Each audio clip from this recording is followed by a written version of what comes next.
నమస్తే, welcome to Riya news.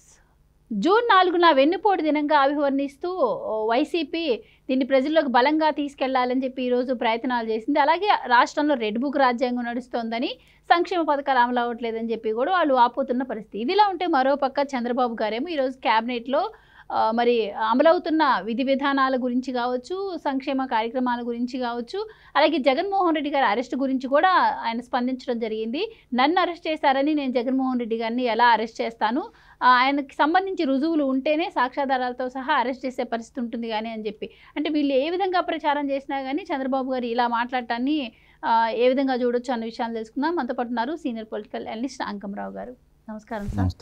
Sir, Chandrababu గారేమో ఈ రోజు కూడా ఇంత సానుకూలంగా మాట్లాడుతున్నారు. రుజువులు ఉంటే తప్పించి నేను అరెస్టుకి అంగీకరించను అన్నట్టు ఆయన మాట్లాడుతుంటే, వీళ్ళేమో రెడ్ బుక్ రాజ్యాంగం నడుస్తోంది, ఆయన పరిపాలన సరిగ్గా లేదు, ఆయన ఒక అడ్మినిస్ట్రేటరా లేకపోతే ఆయన ఒక 420 ఇలా రకరకాలుగా వీళ్ళు మాట్లాడుతున్న పరిస్థితి. ఇద్దరి మధ్య తేడా, రెండు పార్టీల మధ్య తేడా, ఇద్దరు ముఖ్యమంత్రుల మధ్య తేడా, ఇద్దరు నాయకుల మధ్య కూడా తేడా. ఎలా చూడొచ్చు అంటారు? మీ అభిప్రాయం ఏంటి? ఇప్పుడు జగన్మోహన్ రెడ్డి అయాచితంగా ముఖ్యమంత్రి అయ్యాడు.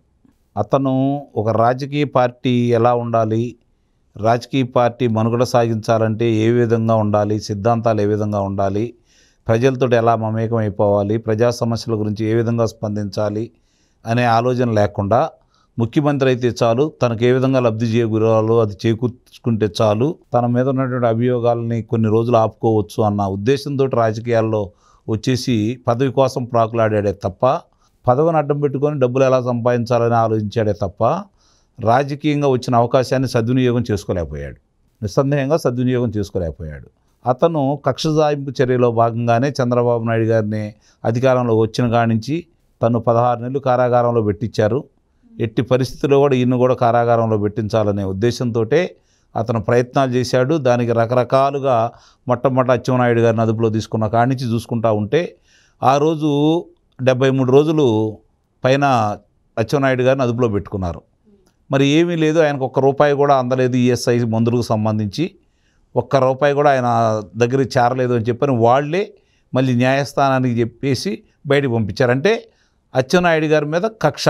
అదేవిధంగా పల్లా శ్రీనివాసరావు గారు కావచ్చు, లేదంటే సబ్బం హరి గారు కావచ్చు, ఇటు వచ్చేసరికి చింతమనేని ప్రభాకర్ కావచ్చు, లేకపోతే దేవినేని ఉమామహేశ్వరరావు కావచ్చు, పట్టాభి గారు కావచ్చు, లేకపోతే కొల్లు రవీంద్ర గారు కావచ్చు, మరి ధూళిపాళ నరేంద్ర కుమార్ గారు కావచ్చు, ఇట్లా చూసుకుంటా ఉంటే జేసీ ప్రభాకర్ రెడ్డి గారు కావచ్చు, వాళ్ళ కుమారుడు అశ్విత్ రెడ్డి మీద కావచ్చు, ఒక రకమైన కక్ష సాధింపు చర్యలో భాగంగా భయపెట్టాలని ఆ విధంగా చేసుకుంటూ వచ్చేసారు. ఆ చేసుకుంటూ వచ్చే క్రమంలో చివరికి చంద్రబాబు నాయుడు గారిని కూడా అదుపులో తీసుకున్నారు. ఫలితం ఏంటో అనుభవించారు. అంటే రాష్ట్ర ప్రజలు అతనికి ఇచ్చిన అవకాశాన్ని సద్వినియోగం చేయకుండా కక్షపూరితంగా చేస్తే ప్రజలు గమనించేసి ఈరోజు 151 స్థానాలకి 11 స్థానాలకు పరిమితం చేశారు కదా. మనం కూడా అదే విధంగా కక్ష సాధింపు చర్యల్లో కనుక భాగంగా ముందుకెళ్తే అతను ఏదో విధంగా అదుపులో తీసుకురావాలి, అతను బయట తిరగనీయకూడదనే భావంతో కనుక మనం అదుపులో తీసుకుంటే దాన్ని రేపొద్దున నిరూపించలేకపోతే అతనికి మనం ప్రాచుర్యం చేసిన వాళ్ళం అవుతాం, అతను బలం చేకూర్చిన వాళ్ళం అవుతాం. కాబట్టి సరైన ఆధారాలు ఉంటే తప్ప అతని జోలికి వెళ్ళొద్దు అని చెప్పని అతను అదుపులో తీసుకొని చెప్పి చంద్రబాబు నాయుడు గారు ఈరోజు కాదు, అధికారంలో వచ్చిన మొట్టమొదటి రోజు నుంచి ఆయన పవన్ కళ్యాణ్ గారు మేము కక్ష సాధింపు రాజకీయాలకు దూరం, చట్టపరంగా ఏది జరగాలో అది జరుగుతూ ఉంటాయని చెప్పారు. అదేవిధంగానే ఈరోజు కూడా వాళ్ళు అలా వెళ్ళిపోతూనే ఉన్నారు. దాన్ని సహజంగానే శ్రేణులకు అది కొంచెం రుచించదు. కారణం ఏంటంటే చాలా ఆధారాలు కనపడుతున్నాయి కదా, ఇన్ని విషయాలు కనపడుతున్నాయి కదా, కాబట్టి ఎందుకు అదుపులో తీసుకోవట్లేదనే అభిప్రాయం చాలామందికి ఉన్నమాట కూడా వాస్తవమే. కానీ అతని మీద ఉన్న అభియోగాలకు సంబంధించి సాక్ష్యాధారాలు కూడా కావాలి కదా. రేపొద్దున ఈరోజు మద్యానికి సంబంధించినవన్నీ ఒక్కొక్కటి నరుక్కుంటూ వస్తున్నారు. సిఐడి వాళ్ళు చాలా చక్కగా సిట్టు వాళ్ళు వాళ్ళు ధ్వంసం చేసిన ఆధారాలని అవన్నింటినీ కూడా సేకరించేసి అందరినీ అదుపులో తీసుకొని వాస్తవాలన్నీ బయట పెట్టుకుంటూ చాలామందిని ఈరోజు అదుపులో తీసుకున్నారు. తదుపరి జగన్మోహన్ రెడ్డి అని అనుకుంటున్నారు. ఈ క్రమంలో రేపొద్దున దాంట్లో సాక్ష్యాధారాలు లేకపోతే జగన్మోహన్ రెడ్డి దగ్గర కూడా వెళ్ళదు అనేది అందరికీ తెలిసిన విషయమే. చంద్రబాబు నాయుడు గారు ఎటు ఒప్పుకోరు. కానీ సాక్ష్యాధారాలు ఈరోజు సేకరించారు, వీలైనంత తొందరలో అదుపులో తీసుకోవచ్చు అనే భావన అందరిలో ఉంది. జరుగుతున్న పరిణామాలు చూస్తుంటే గవర్నర్ గారిని కలిసి కావచ్చు, ప్రధానమంత్రి గారిని కలవడం కావచ్చు, హోంమంత్రి గారిని కలవడం కావచ్చు, ఎక్కువగా దీని మీద అనే విషయం వాళ్ళు ఎంత దాచిపెట్టినా కూడా దాగదు. వాస్తవమే అందుట్లో, ఎందుకంటే సాక్ష్యాధారాలు కనపడుతున్నాయి కాబట్టి రేపు పొద్దున వాళ్ళకి ఇబ్బంది రాకుండా ఉండటం కోసం ముందుగానే వాళ్ళకి తెలియపరుస్తున్నారు. 17A సంబంధించింది కూడా గవర్నర్ గారి అనుమతి కూడా తీసుకోవడం జరిగింది. చాలామందిని దానికి సంబంధించిన వాళ్ళందరూ ఒక్కోళ్ళని అదుపులో తీసుకుంటారు. అందులో ఎలాంటి సందేహం కూడా ఏమి లేదు. చంద్రబాబు నాయుడు గారు వాళ్ళు అడిగిన దానికి ఇంకెందుకు ఆలస్యం అన్న దానికి మాత్రమే వివరణ ఇచ్చారు. అంతే తప్ప ఆధారాలుంటే వదిలిపెడతామని మాత్రం కాదు. అది మొట్టమొదటి ఆయన చెబుతా ఉన్నాడు. అది జరుగుతూ ఉంటాయి. ఇవాళ కాకపోతే రేపు కాకపోతే ఎల్లుండి. కాకపోతే ఇక్కడ జరుగుతుంది ఏంటంటే అతను విద్రోహ దినం గురించి చెప్తూ ఇంకా రెచ్చగొట్టే కార్యక్రమాలు చెప్తూ ప్రతి వాళ్ళని రెచ్చగొడుతూ ఎక్కడికి వెళ్తున్నాడు ఆయన? మొట్టమొదట ఈ ప్రభుత్వం అధికారంలో రాంగంలోనే వినుకొండలో ఇద్దరి మధ్య జరిగినటువంటి ఘర్షణలో ఒక అతను చనిపోతే, గతంలో వాళ్ళ పార్టీ కార్యకర్తే చనిపోతే అతను సంబంధించి అక్కడికి వెళ్ళేసి దాని గురించి మాట్లాడాడు. అట్లాగే ఢిల్లీ వెళ్ళి మాట్లాడాడు. ఇంతమంది కార్యకర్తలు చంపేశారు, ఇంతమంది కార్యకర్తలు ఆత్మహత్య చేసుకున్నారు, ఇన్ని ఆస్తులను ధ్వంసం చేశారు, ఇందుట్లో ప్రభుత్వానికి సంబంధించిన ఆస్తులు ఇన్నుండయి, ప్రైవేటు వ్యక్తుల ఆస్తులు ఇన్నుండయి అని చెప్పాడు. ఆధారాలు చూపించవయ్యా, వాళ్ళ పేర్లు ఇవ్వమంటే ఏమి ఇవ్వకుండా వచ్చేసాడు. అట్లానే ఎక్కడేదన్నా ఘర్షణ జరిగి ఎవరన్నా చనిపోతే దాన్ని ఆధారం చేసుకొని రాష్ట్రానికి పెట్టుబడులు రాకూడదు, రాష్ట్రంలో లాండ్ ఆర్డరు ప్రభుత్వం చేతిలో లేదు, అది అదుపు తప్పింది, పోలీసులను అడ్డం పెట్టుకొని వీళ్ళు ఇష్టారీతిగా చేస్తున్నారు అని చెప్పని బయట రాష్ట్రాలకి విదేశాలకి దీన్ని ఫోకస్ చేయాలనే ఉద్దేశంతో కావాలని చెప్పని అతను చేస్తూ ఉన్నాడు. దానివల్ల పెట్టుబడులు రాకుండా చేయాలని అతను ప్రయత్నం చేస్తున్నాడు. చంద్రబాబు నాయుడు గారు అనే వ్యక్తి ఒక బ్రాండ్ అంబాసిడర్. ఆయన ఉండగా ఇట్టి పరిస్థితుల్లో కూడా ప్రజలకు అర్థమైపోయింది, పారిశ్రామికవేత్తలకు కూడా అర్థమైపోయింది.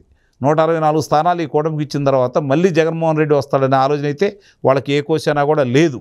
కాబట్టి అది ఇతను గ్రహించలేదని అయితే నేను భావించట్లేదు. గ్రహించాడు, కానీ ఏదో విధంగా అలజడి సృష్టించేసి ఎప్పుడూ వార్తల్లో ఉండాలనే భావంలోనే, ఎందుకంటే మిగిలిన విషయాలు కొంచెం ఆలస్యంగా వెళ్తారేమో విచారణకు సంబంధించి, మనం ఇంత హడావిడి చేస్తుంటే ఇప్పుడు ప్రజలు కూడా ఈ వచ్చే అభివృద్ధి గురించి కావచ్చు, నిన్న జరిగిన మహానాడు విజయవంతం గురించి కావచ్చు, వీటి గురించి చర్చించుకోకుండా ఉండటం కోసమే నిన్న తెనాలి కార్యక్రమం ఎత్తుకున్నాడని కూడా నేను భావించగలను. చాలామంది ఏమనుకుంటున్నారంటే ఇచ్చే స్క్రిప్ట్ కూడా సరిగ్గా ఇరా, తప్పుడు చదివిస్తారనుకుంటారు. అవన్నీ ఒట్టి మాటలు. కావాలనే అట్లా ఇచ్చేసి మాట్లాడుకొని అది చదువుతున్నాడు అతను. ఎందుకంటే దాని గురించి మాట్లాడుకుంటున్నారు తప్ప అతను అక్కడికి వెళ్ళింది ఎందుకు? రౌడీలకు సంబంధించి, అంతకులకు సంబంధించి వాళ్ళకి మద్దతు తెలిపి దాని గురించి మర్చిపోయారు. ఇప్పుడు దీని గురించి మాట్లాడుకుంటా ఉన్నారు. అంటే అతను వెళ్ళింది విజయవంతమైంది, దీని గురించి మాట్లాడుకోవడంలో కూడా అతన్ని జనాలను డైవర్ట్ చేసే దాంట్లో కూడా అతనైతే విజయవంతం అయ్యాడు. మొట్టమనిషి కూడా ఇదే సాగించుకుంటూ వస్తున్నాడు. తన గురించి మాట్లాడుకోవాలి, మంచి అయినా చెడైనా తన గురించే మాట్లాడుకోవాలి, రాష్ట్రంలో జరిగే అభివృద్ధి గురించి మాట్లాడుకోకూడదు. ఈ విధంగా వస్తూ ఉంటే ఈ రౌడీలని, హంతకుల్ని వీళ్ళని కనుక ప్రోత్సహిస్తూ ఉంటే దీన్ని చూసి భయపడతారేమో పారిశ్రామికవేత్తలు, రాష్ట్రానికి రాకుండా ఉంటారేమో, వీళ్ళ మీద ఇంకొంచెం అతను చెప్పిన దానికి ప్రేరణ పొంది ఎక్కువ మంది ఇదే హింసా కార్యక్రమాల్లో చేపడితే వాళ్ళ కారాగారంలో పెడితే తప్పకుండా ఆయనమటే ఉంటారు కదా వాళ్ళు. అంటే ఇంత రాజకీయం గురించి ఆలోచిస్తున్నాడు అతను. దీని గురించి, విధ్వంసం గురించి ఆలోచిస్తున్నాడే తప్ప మనం పోరాటం చేసో లేకపోతే వీళ్ళు ఇచ్చిన సూపర్ 6 హామీలు నెరవేర్చలేదనే దాని గురించో ప్రజల్లోకి తీసుకెళ్ళి దాన్ని ఎండగడదామన్న ఆలోచన ఏ క్వశ్చన్ లేదు. మనం అనుకున్నట్టుగా అతనైతే పిచ్చాడు కాదు. ఎట్టి పరిస్థితుల్లో రాజకీయానికి సంబంధించి పొరపాట్లు అతను, అంటే అవతల వాళ్ళ మాట వినడనేది ఒకటే తప్ప అతను ఇప్పుడు జరుగుతున్నది మాత్రం కావాలని చెప్పని పెట్టుబడులు రాకుండా ఆపడం కోసం చేస్తున్నాడు. అతను విద్రోహ దినం అన్నాడు. వీళ్ళు ఏమంటున్నారు, ఈరోజు రాష్ట్రానికి పట్టిన పేడ విరగడైంది కాబట్టి సంక్రాంతి చేసుకోండి, దీపావళి చేసుకోండి అని చెప్పని పవన్ కళ్యాణ్ గారు పిలిపించారు. ఇక్కడ ఇప్పుడు ఏమైంది, వీళ్ళు వచ్చేతలికేం వాళ్ళు రోడ్డు మీదకి వచ్చేసారు. చూడండి మీరు కావాలంటే వైఎస్ఆర్సీపీ వాళ్ళు ప్రతి జిల్లా ముఖ్య కేంద్రాల్లోకి వాళ్ళు విస్తృతంగా వచ్చేసారు, కొన్ని నియోజకవర్గాలు వచ్చేసారు. కానీ వీళ్ళు సంతోషాన్ని వ్యక్తపరిచే విధంగా వీళ్ళు రోడ్ల మీదకి రాలేకపోయారు కదా. ఇప్పుడు ఏం కనపడిద్ది జనాలకి? వాళ్ళ బలం కనపడిద్ది. దాంట్లో అతను విజయం సాధించినట్టే కదా, కూటమి ఇప్పుడు వెనకడుగు వేసినట్టే కదా. ఇది వాళ్ళు ప్రచారం చేయాలనుకుంటున్నారు. దీని గురించి ఎక్కువగా మాట్లాడుకుంటారు కదా. ఏంటి వాళ్ళకి ధైర్యం? నిజంగా వాళ్ళు అన్నట్టు మళ్ళీ అధికారంలోకి వస్తారేమో, అధికారులు వాళ్ళ మీద చర్యలు తీసుకోకుండా ఉండటం కోసం, అధికారులు చురుగ్గా పనిచేయకుండా ఉండటం కోసం. ఎందుకంటే అతనికి అర్థమైపోయింది సత్యవర్ధన్ని కిడ్నాప్ విషయంలో ఎంత తొందరగా వాళ్ళు దాన్ని ఛేదించారు, ఎంత వేగవంతంగా చూశారు. అలాగే జత్వానీ కేసులో సంబంధించి వాళ్ళు ఏ విధంగా ముందుకు దూసుకెళ్తానే ఉన్నారు.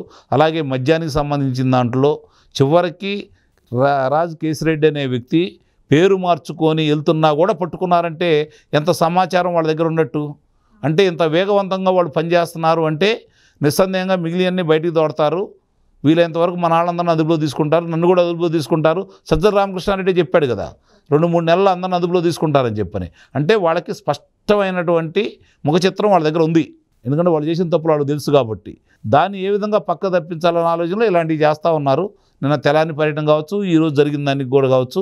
నిస్సందేహంగానే ప్రజలైతే విఘ్నులు, ఆలోచించుకున్నారు. గతంలో పొరపాటు జరిగిందని చెప్పిన వాళ్ళకి అర్థమైపోయింది. రాష్ట్రం ఏ విధంగా అధోగతి పాలైందో అర్థమైంది కాబట్టి వాళ్ళు తిరిగి పొరపాటు అయితే చేయరు, ఇతను ఎన్ని గిమ్మిక్కులు వేసినా కూడా అని చెప్పని కూటమి వాళ్ళు కూడా, పెద్దలు కూడా నిర్లక్ష్యంగా ఉండకూడదు, ప్రణాళికబద్ధంగానే ఉండాలి. వీలైనంత తొందరలో వాళ్ళని శిక్షలు పడే విధంగా ముందుకు కనుక వెళ్తూ ఉంటే ప్రజలు కూడా తృప్తిగా ఉంటారు. మీరు ఇచ్చే పథకాల గురించి పెద్దగా ఆలోచించట్లేదు. ఎందుకంటే ఇప్పుడు చాలామంది కూడా ఏం ఆలోచిస్తున్నారంటే భవిష్యత్తు గురించి ఆలోచించేవాళ్ళు తక్కువ మంది అయిపోయారు. ఇప్పుడు నాకేం లబ్ధి చేకూరింది, ఇప్పుడు నాకేం మేలు చేకూరింది అనే విషయంలోనే ముందుకెళ్తున్నారు. కాబట్టి అటు అభివృద్ధితో పాటు ఈ విషయాలు కూడా దృష్టిలో పెట్టుకొని అట్లానే వీళ్ళు చేసినటువంటి నేరాలు ఘోరాలకు సంబంధించి వాళ్ళకి శిక్షలు కనుక వీలైన తొందరగా వేయించగలిగితే ఆ పార్టీ అనేది మనుగడ లేకుండా పోతుంది. ఎస్ఆర్సీపీ పార్టీ వాళ్ళు ఎంత ప్రజలను రెచ్చగొట్టినా రేపొద్దున ప్రజలు వాళ్ళ ఎమ్మటేలు నడిచే పరిస్థితి అయితే లేదు. నిన్న జరిగిన ఉదంతం వాళ్ళకి చాలా నష్టం చేకూర్చింది. ఇట్లాంటివన్నీ కూడా వాళ్ళు ఏకాడికి ప్రజల మధ్యకు వస్తేనే వాళ్ళ గోతిని వాళ్ళే తీసుకున్నట్టు.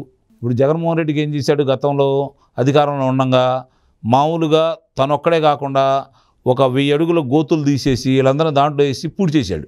మళ్ళీ అది బయటకు రాకుండా రేపొద్దున కూడా అదే పరిస్థితి. ఇంకా కత్తి గుర్తు ఉంటే దాన్ని కూడా అట్లానే గొయ్యి తీసి ఆయన చేతుల్లో ఆయనే పూడి చేసుకుంటున్నాడు. కాబట్టి వీళ్ళ అభివృద్ధితో పాటు వీళ్ళకి సంబంధించినటువంటి ఆధారాలన్నీ చేతిలో పెట్టుకొని వాళ్ళ శిక్షలు కనుక వేయించగలిగితే రాష్ట్రం ప్రజలు ఏదైతే కోరుకున్నారో ఆ కోరికలన్నీ నెరవేరుతాయి అంతే నేను భావిస్తున్నాను. Thank you so much.